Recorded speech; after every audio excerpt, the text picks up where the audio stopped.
Bonjour, bonjour. Euh, je suis votre frère, le pasteur Gédéon. Donc,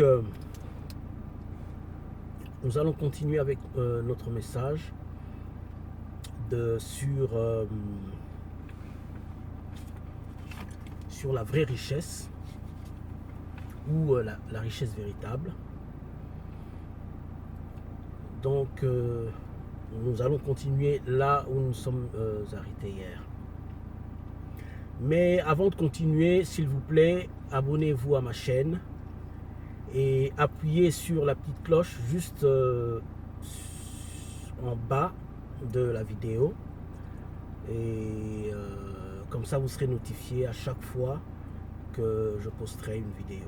Merci, que Dieu vous bénisse. Et surtout, n'oubliez pas de partager, n'est-ce pas? Parce que, vous savez, nous traversons des temps difficiles et nous avons besoin de la parole de Dieu. Beaucoup de gens, vous savez, n'ont pas d'espoir, ont perdu espoir. Et surtout que les églises ne se réunissent plus, vous voyez. Donc, c'est pas seulement ça, mais la parole de Dieu est le seul espoir, n'est-ce pas, que nous avons. La seule chose que nous avons, la seule richesse que nous avons qui peut nous aider durant les temps difficiles tels que, n'est-ce pas, ces temps que nous traversons. Voilà, donc surtout n'oubliez pas de partager à vos contacts et tout, et Dieu vous bénira. Amen. Et croyez-moi, je vais vous dire une chose, je ne sais pas si vous avez déjà appris l'histoire de...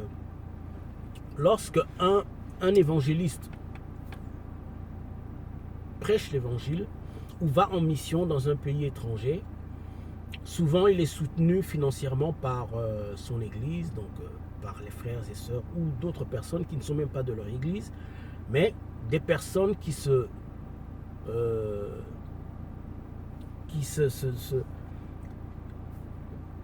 décident de bénir, n'est-ce pas, volontairement, de soutenir l'œuvre de Dieu.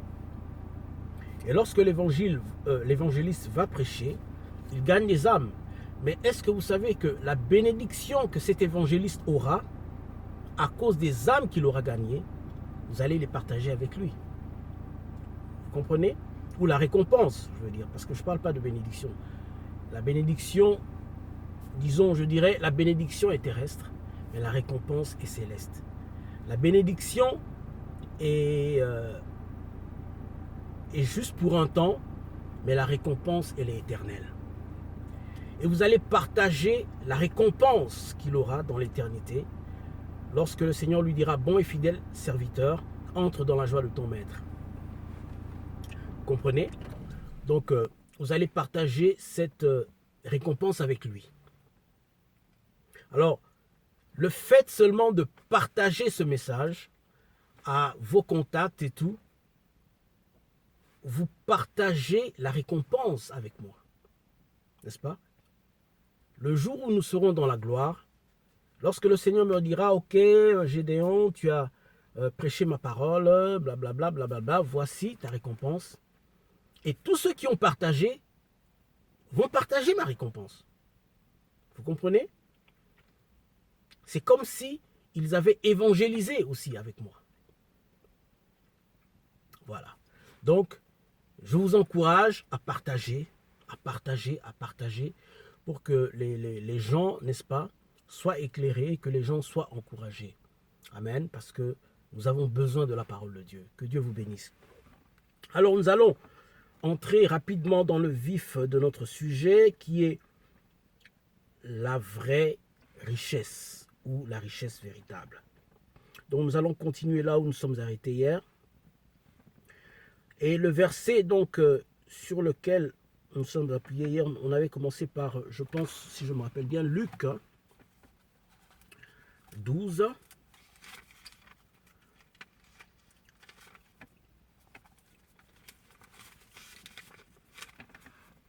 C'était Luc 12, 21.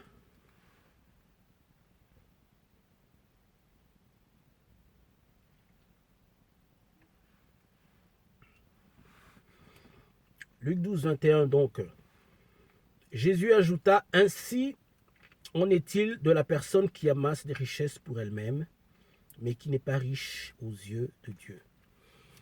Donc, on avait parlé hier, n'est-ce pas? On avait essayé d'expliquer un peu ce que le Seigneur nous disait. Mais au lieu de me répéter, je vais juste continuer. Et pour ceux qui veulent en savoir plus sur le message d'hier, pourront juste aller sur ma chaîne, donc voir ce message-là. Voilà, que Dieu vous bénisse. Alors nous allons continuer là où nous sommes arrêtés hier. On parlait de la fondation. On parlait du message de la prospérité qui n'est pas mauvais. Vous savez, la prospérité vient de Dieu. Mais le danger, c'est que on a oublié, n'est-ce pas, la fondation. Parce que le message de la prospérité, en fait, n'est pas la fondation. Ce n'est pas le commencement. C'est la fin. Ok? Vous savez que le Seigneur lui-même a dit, recherchez premièrement le royaume de Dieu et sa justice, et toutes ces choses vous seront données par-dessus. Donc, le royaume de Dieu et sa justice. Rechercher le royaume de Dieu, en fait, c'est ça, rechercher une relation profonde avec le Seigneur. Et sa justice, c'est marcher, c'est-à-dire essayer, porter du fruit, accorder, c'est-à-dire essayer de marcher selon la parole de Dieu, dans l'obéissance au commandement de Dieu, et porter du fruit dans sa vie, les fruits de l'esprit, n'est-ce pas? Et les fruits que le Seigneur nous demande, c'est-à-dire amener les âmes au Seigneur, propager l'évangile, mais les fruits de l'esprit qui sont aussi le caractère, c'est-à-dire les caractères du Seigneur Jésus-Christ. Vous savez, les fruits de l'esprit, nous avons dans 1 Corinthiens, où on parle des fruits de l'esprit, je me rappelle bien. Et Dieu veut justement qu'on ait ce caractère du Seigneur, le caractère du Christ en nous. C'est la raison pour laquelle, justement, il nous a appelés. Et plus nous allons, plus de temps nous allons passer dans la vie chrétienne, plus le Seigneur va nous demander des comptes. Vous comprenez? Et c'est très important. Alors, qu'est-ce que je disais hier en parlant de la maison? Si on devait imaginer notre vie comme une maison, comme un édifice, la fondation serait justement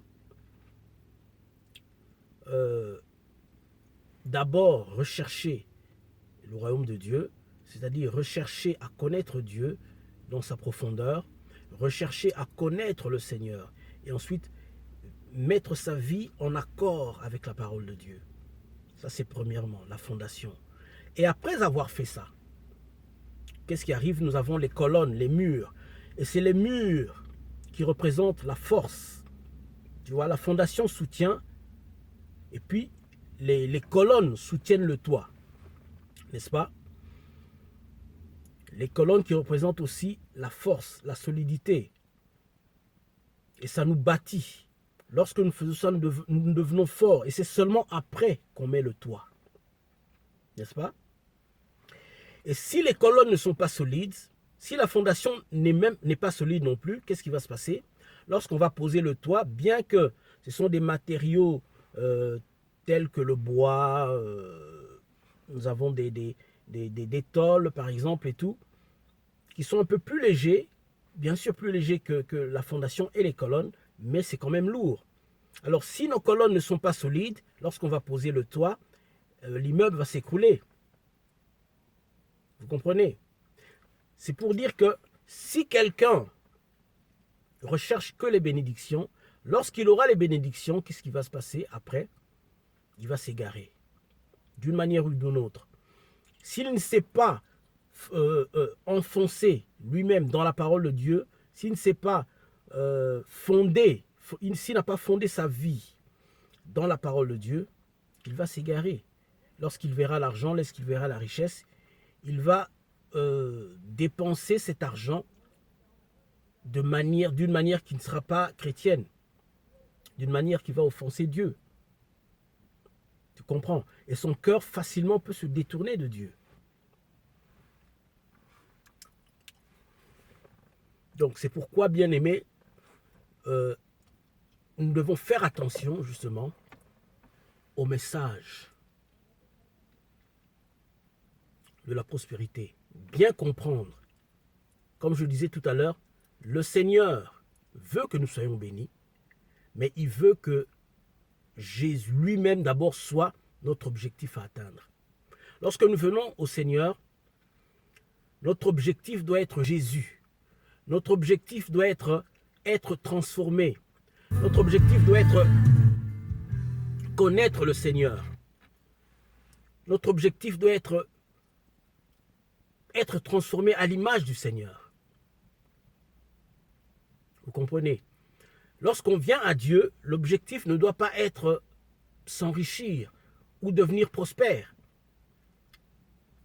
Vous comprenez? Et à cause de cela, même, vous voyez qu'il y a des chrétiens, d'ailleurs, beaucoup de chrétiens aujourd'hui, lorsqu'il est béni et tout, dans sa pensée, il pense qu'il est supérieur à l'autre, ou que Dieu, il plaît à Dieu plus qu'aux autres. Vous comprenez? Alors que non, si Dieu nous bénit, croyez-moi, d'abord, c'est parce qu'il nous aime. Premièrement. Vous savez qu'il y a beaucoup de gens qui sont bénis, mais qui finissent par se retrouver en enfer. Là, c'est sérieux. Pourquoi? Parce que lorsqu'ils ont eu l'argent, même s'ils allaient à l'église, leur cœur n'était plus dans les choses de Dieu. Leur cœur n'était plus avec le Seigneur. Vous comprenez? Et si vous lisez dans 1 Jean 2,15, vous verrez. Il n'aimait point le monde ni les choses qui sont dans le monde, car celui qui aime le monde et les choses qui sont dans le monde, l'amour du Père n'est point en lui. C'est-à-dire, plus nous aimons le monde, plus nous aimons nous enrichir, plus nous aimons notre vie, plus que le Seigneur, nous perdons de l'amour pour Dieu. Nous perdons de l'attachement pour le Seigneur. Et vous verrez que nous n'aurons même plus vraiment beaucoup de temps à chercher la face de Dieu. Parce que la première raison d'abord pour laquelle on cherche la face de Dieu, ce n'est pas pour recevoir quelque chose, c'est tout simplement parce qu'on l'aime. Et c'est ce que Dieu recherche d'abord. Qu'on aille dans sa présence parce qu'on l'aime. Mais si nous ne l'aimons pas, nous pouvons développer aussi cet amour. En cherchant la face de Dieu par des jeûnes et des prières. En passant du temps dans sa présence. Et cet amour va se développer en nous. Cette soif de Dieu va se développer en nous.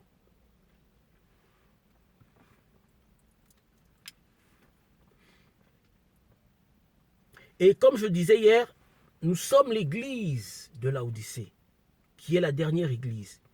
Et selon la description d'Apocalypse 3, verset 17, qui nous disait, vraiment il n'y a pas beaucoup de temps,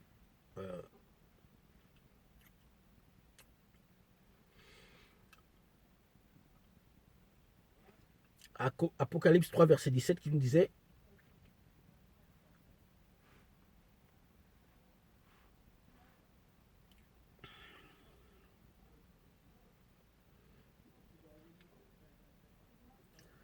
tu dis, je suis riche et j'ai fait de bonnes affaires. Je ne manque de rien. Et Jésus qui dit, en fait, tu ne sais pas combien tu es malheureux et misérable, tu es pauvre, nu et aveugle. Vous comprenez? Les biens de ce monde peuvent nous aveugler. Les biens de ce monde peuvent nous aveugler. Et on peut croire que nous sommes... Dieu approuve notre vie parce que nous sommes bénis. Non, Dieu ne nous bénit pas parce qu'il approuve notre vie. Il nous bénit parce qu'il nous aime, premièrement. Vous comprenez? Donc, nous devons faire attention. Nous devons faire attention, bien-aimés. Nous devons faire attention. Et le Seigneur, la première chose qu'il nous reproche, et puis il dit, c'est pourquoi je te conseille d'acheter de moi de l'or purifié au feu pour devenir réellement riche. Achète aussi des vêtements blancs pour te couvrir et n'avoir plus la honte, que ta nudité ne paraisse pas. Ainsi, un remède pour oindre tes yeux. Premièrement, un remède pour oindre nos yeux. Vous savez que souvent, et d'ailleurs aujourd'hui, beaucoup, la majorité de l'Église vit dans les ténèbres. Les yeux sont aveugles. Pourquoi? Parce qu'ils ne... Qu'est-ce que je veux dire? Ils ne savent pas dans quel état ils sont. Eux pensent qu'ils sont bien. Nous pensons, je dirais en général, c'est nous, parce que c'est notre église, c'est nous, aujourd'hui l'église de Laodicée. Nous pensons que nous sommes bien aux yeux de Dieu. Nous pensons que dès que nous mourrons, si nous mourons, par exemple aujourd'hui, si on mourait, on irait au ciel.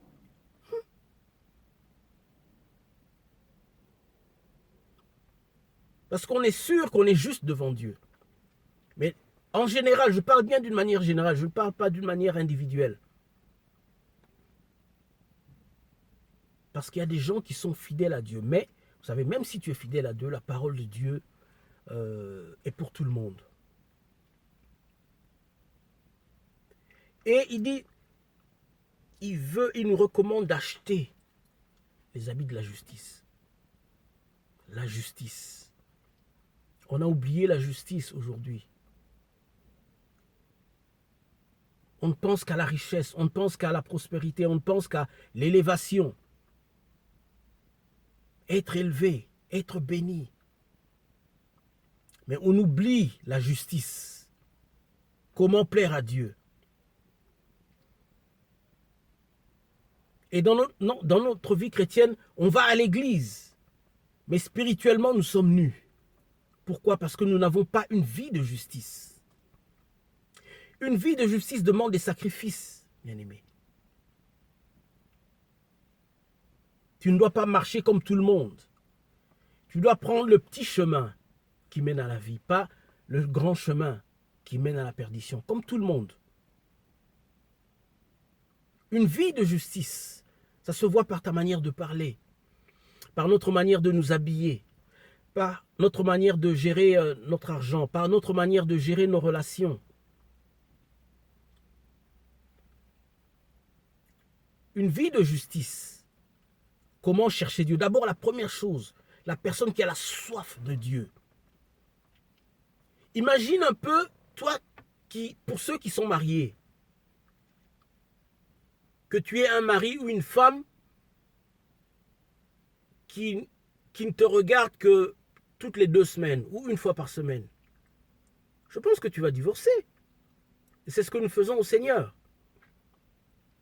Notre cœur est attaché à autre chose. Mais nous venons à Jésus juste peut-être une fois par semaine. Oh, ok, Seigneur, en fait, c'est une religion. C'est la religiosité ou la religion. Nous pratiquons juste une vie de prière, juste par habitude. Mais ce n'est pas une passion. Nous oublions que c'est une relation que nous avons avec Dieu. Ce n'est pas une religion. Et c'est pourquoi le Seigneur a dit que il y a beaucoup qui me disent Seigneur, Seigneur. C'est-à-dire ce sont les personnes qui prient, les personnes qui sont censées connaître Dieu. Et au dernier jour, le Seigneur leur dira, je ne t'ai jamais connu, ou je ne te connais pas.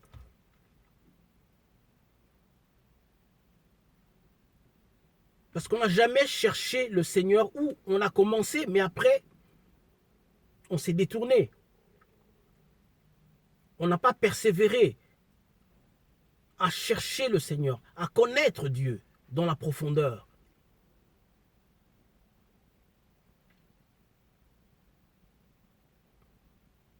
Bien-aimés, nous allons continuer la prochaine fois, parce que là, il est temps pour que mon break est terminé. Mais je vais, bien sûr, à part prêcher durant mes break time et tout, j'aurai un temps où je vais le faire aussi à la maison, où j'aurai plus de temps pour parler. Voilà. Que Dieu vous bénisse. Que le Seigneur soit avec vous.